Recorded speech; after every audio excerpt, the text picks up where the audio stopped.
Ayan, good morning mga kapogi. Nagtanim tayo kanina ng malunggay. So titignan natin sa mga susunod na araw kung ito baga ay mabubuhay. Basta na lang natin tinusok yan dyan. Siguro naman mabubuhay naman yan dahil malapit lang sa tubig. Didiligan yan palagi nung tropa natin dyan. So update ko na lang kayo kung anong mangyayari dyan.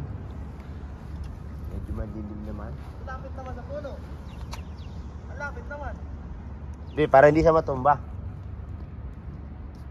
Dapat dito man daw.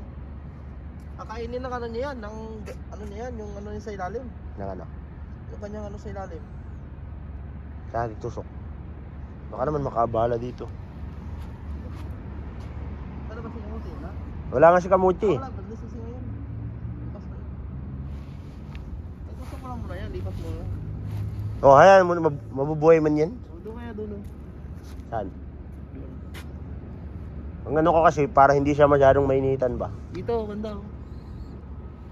Pero tamaan siya ng ano. Tubig. Bagay. Dito no. Wala kang pabutas. Wala, tusok lang yan. Malambot man lupa. Ay no, matulis yan no. Oh, tignan mo nga oh. Hindi naman to kailangan sobrang baon.